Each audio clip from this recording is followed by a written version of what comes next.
అంటే వాళ్ళు రాశారు హెడ్డింగ్ అట్ట, వైకాపాకి శాసన మండలిలో ఎదురు దెబ్బ అని చెప్పి హెడ్డింగ్ పెట్టారు.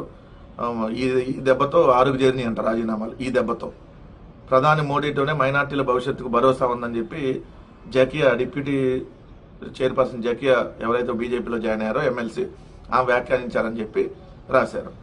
నేను క్లియర్గా అడుగుతున్నా వీళ్ళకి సంబంధించి, అసలు మీరే వార్త లోపలికి వెళ్తే మీరే కొన్ని రాసేస్తారు. మరి పైనేమో ఆత్రం ఆపుకోకుండా హెడ్డింగ్ ఒకటి పెడతారు. లోపలికి వెళ్ళినాక మీరే 2023 నుంచి ఆమె యాక్టివ్ లేదని రాశారు. 2023 నుంచి వైసీపీ కార్యక్రమాలకు దూరంగా ఉంటున్నారు. 6 నెలల క్రితం టీటీడీ దర్శన టికెట్లు అమ్ముకుంటున్నారని కానంపై వైసీపీ సోషల్ మీడియా ప్రచారం చేసిందంట. వాళ్ళు అమ్ముకోలే, మేము ప్రచారం చేశాం. ఇందుకనే కదా ఈ బూతు పత్రిక నడిపే ఆ బూత్ కృష్ణని ఆ పత్రికని ఎందుకు వ్యభిచార పత్రికలు అనేదంటే ఇది ఇలాంటి వార్తలు రాసినందుకే. ఆమె టికెట్లు అమ్మారనేది వాస్తవం కదా, అది ఎవరి దగ్గర నమ్మినా తప్పే కదా. ఆల్రెడీ ఆమె 2023 నుంచి యాక్టివ్ లేదు, అది మీరే రాశారు. రెండోది వెళ్ళి నారా లొకేషన్ కలిసి వచ్చింది. మరి నారా లొకేషన్ కలిసి వస్తే తెలుగుదేశంలో జాయిన్ అవ్వకుండా బీజేపీలో జాయిన్ అయినప్పుడు తెలుగుదేశానికి కదా ఎదురు దెబ్బ. మరి అది కదా రాయాల్సింది, తెలుగుదేశానికి ఎదురు దెబ్బ అని రాయకుండా వైకాపాకి ఎదురు దెబ్బ. 67 మంది ఎమ్మెల్యేలు గెలిచినప్పుడు 23 మంది పోయారు. దఫదఫాలుగా 4 మంత్రి పదవులు కూడా ఇచ్చారు. ఏమైంది వైఎస్ఆర్ కాంగ్రెస్ పార్టీకి ఏమైనా అయిందా? సో ఒకళ్ళిద్దరు ఎమ్మెల్సీలు పోతే వచ్చినటువంటి నష్టం ఏమైనా ఉందా? సో ఎమ్మెల్సీలు పోతేనో లేదంటే మాజీ మంత్రులు పోతేనో ఇంకొకరు పోతేనో ఏదో అయిపోయింది. ఆళ్ళ నాని అనేవాడు పోయాడు, ఏమైనా అయిందా? ఏలూరులో డిప్యూటీ సీఎం చేశాడు మా పార్టీలో. వైఎస్ఆర్ కాంగ్రెస్ పార్టీలో ఉంటే విలువ. బాలినేని శ్రీనివాసరెడ్డి పోయాడు, ఆడ దిక్కు దివానం లేదు. చూశారు కదా, ఆయన మా దగ్గర అయితే మొదటి వరుసలో కూర్చునేవాడు, ఇప్పుడు 3వ వరుసలో కూడా అడుక్కుంటే తప్ప కూర్చునిచ్చే పరిస్థితి లేదు. ఇట్లుంటుంది. సో ఇప్పుడు ఏం ఉండదు. ఇది ముందు తెలుగుదేశానికి ఎదురు దెబ్బని రాయండి. ఆమె తెలుగుదేశంలో జాయిన్ అవ్వకుండా బీజేపీలో జాయిన్ అయినప్పుడు తెలుగుదేశానికి ఎదురు దెబ్బని రాయాలి కదా. ఆమె టికెట్లు అమ్ముకున్న దానికి సంబంధించి మీరే రాశారు కదా, వైసీపీ ఎమ్మెల్సీ టికెట్లు అమ్ముకుంటున్నాను మీ పత్రికలోనే రాశారు కదా, అది రాయరు. ఇప్పుడు హాయిగా ఉంటుంది అన్నమాట అక్కడ యాంగన్. అంటే వైసీపీలో ఉంటేనే వాళ్ళు అందరూ దొంగలు. ఇక్కడికి వెళ్ళంగానే వాళ్ళు మొత్తం వాషింగ్ పౌడర్ నిర్మా టైప్లో మొత్తం క్లీన్ అయిపోతారు తెలుగుదేశం జనసేన బీజేపీలో జాయిన్ అవ్వగానే. ఇవి వార్త. ఈ ఆంధ్రజ్యోతి రాధాకృష్ణ బాధ ఏంటో అర్థం కాదు. నిజంగా నీ బాధ ఒక రోజు కొత్త పలుకులు రాయి, అసలు బాధ ఏంటి, నీకు వచ్చిన రోగం ఏంటో, ఎందుకు ఈ విధంగా రాస్తున్నావు ఒకసారి రాయి, తెలుసుకుంటారు కదా ప్రజలు కూడా. లేదా చూడండి హెడ్డింగ్ పెట్టి, అదే సార్ ఇప్పటికీ వారే ఐపాక్ గుప్పెట్లోనే గ్రామ సచివాలయాలు, వైసీపీ హయాంలోని అధికారే కొనసాగింపు, కన్సల్టెంట్లు అనలిస్టులు అకౌంటెంట్లు వారే, నిరంతరాయంగా ఐపాక్ సమాచారం, ప్రభుత్వం మారి ఇన్నేళ్ళైనా అదే పరిస్థితి. నాడు జగన్ ప్రభుత్వం గ్రామ వార్డు సచివాలయాలను ఏర్పాటు చేసింది, అమ్మ సంతోషం, ఇదన్నా నిజం రాశావు. గ్రామ వార్డు సచివాలయాన్ని జగన్ గారు ఏర్పాటు చేశారని నిజం ఇప్పటికైనా నీ పత్రికలు రాసినందుకు సంతోషం. లేదా అవి కూడా చంద్రబాబు నాయుడు తెచ్చాడని చెప్పి రాసేవాడు. వైసీపీకి అనుకూలంగా ఉండే అధికారులు అంటే నియమించుకున్నారంట, వాళ్ళు ఎప్పటికీ పనిచేస్తున్నారంట, అంత వైసీపీ వీరాభిమానులే అంట. ఇప్పుడు వారే ఎన్నికలకు ముందు వైసీపీ కోసం అంట, లెక్కాపత్రం లేదు, డిజిటల్ పోస్టులు. మళ్ళీ ఇక్కడ ఓ పని చేయి, జగన్మోహన్ రెడ్డి గారి ప్రభుత్వం కదా నిర్మించింది గ్రామ వార్డు సచివాలయాలు, తీసేసేయండి. నీ బాధ అప్పటికన్నా పోద్దా? జగన్మోహన్ రెడ్డి గారి ప్రభుత్వంలో ఉద్యోగాలు వచ్చినాయి కదా అందరికి, 1,35,000 ప్రభుత్వ ఉద్యోగాలు ఇచ్చారు కదా, తీసేసేస్తారా? అప్పుడన్నా నీ బాధ పోద్దా రాధాకృష్ణ? దాంట్లో వైఎస్ఆర్ కాంగ్రెస్ పార్టీకి కూడా ఓట్లు వేసిన వాళ్ళు ఉన్నారు కదా. ఎందుకంటే ప్రభుత్వ ఉద్యోగులు అన్నప్పుడు ఎవరికైనా ఓటేస్తారు వాళ్ళు, వైసీపీ కేసు ఉండదు, తెలుగుదేశం కేసు ఉండదు. మరి వాళ్ళందరినీ ఓట్లు వేసిన అందరిని తీసేస్తావా? 1,32,00,000 మంది ఇప్పుడు ఓటేశారు. లేదు మా ప్రభుత్వంలో ఉద్యోగాలు వచ్చినాయి కాబట్టి వాళ్ళందరికీ వైసీపీ వాళ్ళు, లేకపోతే మా ప్రభుత్వంలో ఎవరు నిర్మిస్తే వైసీపీ వాళ్ళకి పనిచేస్తున్నట్లు లెక్కే. అసలు ఐపాక్ అనేది లేదురా బాబు. ఐపాక్తో మేము ఆల్రెడీ అగ్రిమెంట్ అయిపోయింది, 2024 ఎన్నికలతోనే అగ్రిమెంట్ అయిపోయింది. ఆ విషయం తెలియకపోతే ఎట్లా? కనీసం అడుగు, ఎవరన్నా అడిగితేనే చెబుతారు కదా.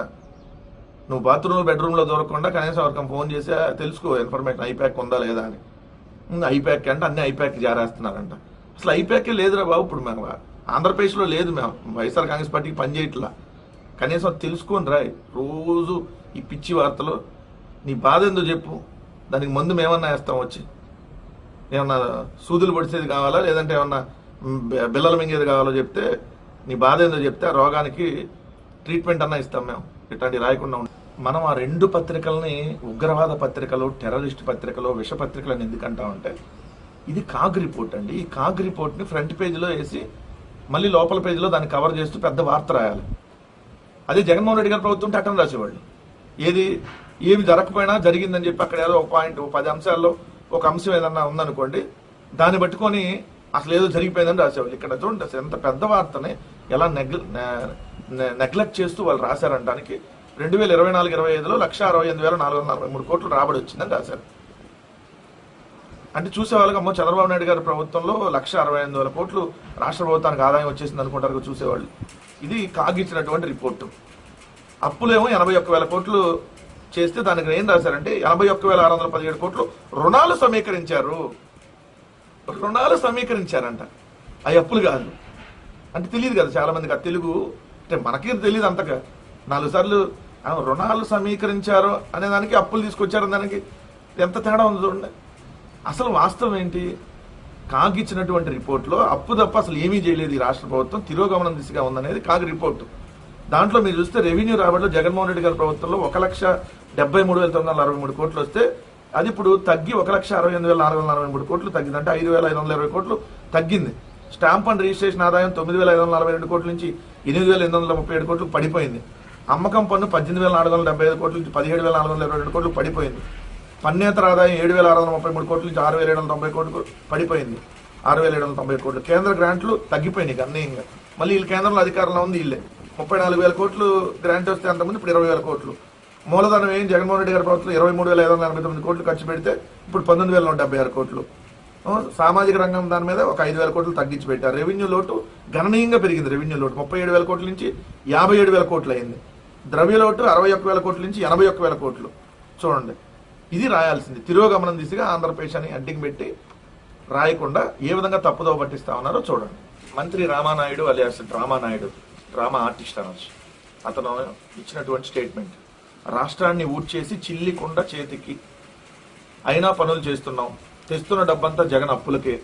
రాష్ట్రాన్ని ఊడ్చేసి ఖాళీ చిల్లికొండను మాజీ సీఎం జగన్ తన చేతికి ఇచ్చినా ఏదో ఒకటి చేసి అభివృద్ధి పనులు చేపడుతున్నామని చెప్పి మంత్రి నిమ్మల రామానాయుడు అన్నారు. ఏదైనా ప్రజలకు చేయాలని 10,000 కోట్లు అప్పు తెస్తే జగన్ చేసిన అప్పులకు వడ్డీలు కట్టేందుకే సరిపోతుందని చెప్పి ఆవేదన వ్యక్తం చేశారు. ఆవేదన మామూలు ఆవేదన కాదు.